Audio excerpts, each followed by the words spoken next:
அனைவருக்கும் இனிய தீபாவளி நல்வாழ்த்துக்கள். Welcome to Simster kitchen family. Deepavali அன்றைக்கி என்ன செஞ்சு பார்த்தீங்கன்னா, கோலம் போட்டாச்சு காலையிலேயே பார்த்தா. அப்புறம் கொஞ்சம் நேரத்துலேயே மழை பிடிச்சிக்கிச்சு. ஸோ வேஸ்ட்டாக போயிடுமே ரொம்ப ஃபீல் பண்ணிகிட்டே இருந்தோம்.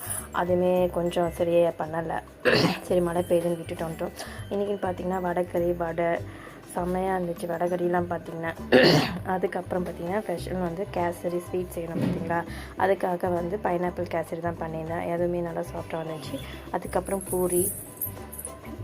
பூரிக்கு வடைக்கறி, அப்புறம் வந்து இட்லி தோசை பூரி வடை தான் செஞ்சுருந்தோம். அன்றைக்கி எங்களுக்கு வீட்டில் ஸ்பெஷல் அதுதான். ஸோ எங்களுக்கு நோம்புலாம் எதுவுமே கிடையாது. ஸோ அதனால் எப்போயுமே இட்லி தோசை வழக்கமாக செய்கிறது தான். ஸோ அதனால் பூரியும் செய்வோம். பட் வந்து அன்றைக்கி வந்து கொஞ்சம் எக்ஸ்ட்ராவே செய்யலாம்னு சொல்லிட்டு பூரி கேசரி வடை மட்டும் கொஞ்சம் எக்ஸ்ட்ராவே செஞ்சுருந்தோம். அம்மா வீட்டில் பார்த்திங்கன்னா நான்வெஜ் அந்த மாதிரிலாம் பண்ணுவோம். சரி அமாவாசை அந்த மாதிரி ஈவினிங் மேலே வருது, அதனால் எதுவுமே செய்யலை. சரி ஃபஸ்ட் டைம் குபேர பூஜை பண்ணலாம் அப்படின்னு சொல்லிட்டு இந்த டைம் செய்யலான்னு சொல்லிட்டு, அதனால் சரி நான்வெஜ்ஜுமே வேண்டாம், அது இல்லாமல் எல்லாருக்கும் கூழ் அது மாதிரி இருக்குது. ஸ்வீட்லாம் ரொம்ப ஸ்பெஷலாக செஞ்சு சாமி கும்பிடதான் நினச்சேன் இந்த வாட்டி. ஆனால் பட் வந்து பார்த்திங்கன்னா ஸ்டொமக் பெயின் அது இதுன்னு இருக்கா, ஸ்வீட்டும் செய்ய முடியலையா. ஸோ கொஞ்சம் நேரம் பொறுத்து கொஞ்சம் நாள் கழித்து பண்ணலாம், வீடியோவில் போடலான்னு சொல்லிட்டு இருக்கேன்.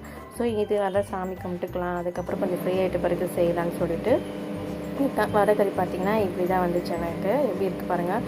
நான் வீடியோவில் ஒரு நாளைக்கு போடும்போது சொல்கிறேன் எப்படி செய்யணும்னு சொல்லிட்டு. செம்மையாக இருக்கும், அதை போல் செஞ்சு பாருங்கள். கேசரியுமே நல்லா சாஃப்டாக இருக்கும்.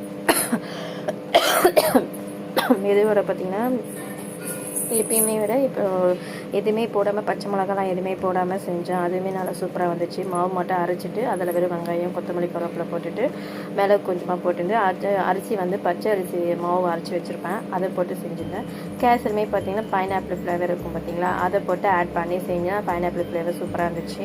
அது கூட பார்த்திங்கன்னா நம்ம இந்த இது சொல்லுவோம் கிர்னி பழம் விதை இருக்கும் பார்த்திங்களா, அதை போட்டு ஆட் பண்ணி அதுவுமே நல்லா சூப்பராக இருந்துச்சு.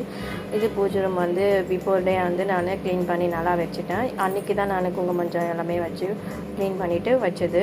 பூஜாரி பார்த்திங்கன்னா இப்போ டிஃப்ரெண்ட்டாக ஒரு ஸ்டிக்கர் ஒட்டியிருப்பேன், கடைசியாக காட்டுறேன் பாருங்கள். பிஃபோராக வந்து இப்படி தான் இருந்துச்சு. ஆல்ரெடி டைல்ஸ் இருக்கும், அது வெள்ளை தரை, அதுக்குமே அந்த கார்னர்லாம் பார்த்திங்கன்னா தெரியும் உங்களுக்கு, கரை படிஞ்சிட்டே இருக்குது. ஸோ அதுக்கு மேலே ஒரு ஒயிட் ஸ்டிக்கர் ஒட்டினால கிச்சனில் தான் ஒட்டியிருப்பேன், மீதியில் ஒட்டியிருந்தேன். அதுவுமே ரொம்ப டட்டியாக அதான் அழுக்காயிட்டே இருக்குது. ஸோ பார்க்கவே நீட்டாக இல்லை. ஸோ டார்க் கலரில் வாங்கினோம், பூம் படிஞ்சா கூட தெரியாதா. ஸோ அதனால் மீஷோவில் தான் ஆர்டர் பண்ணியிருந்தேன். உண்மையே சூப்பராக இருந்துச்சு, நல்லா ஷைனிங்காகவும் இருந்துச்சு, பளபளப்பாக இருக்குது, பார்க்கவே ரொம்ப நல்லா இருந்துச்சு.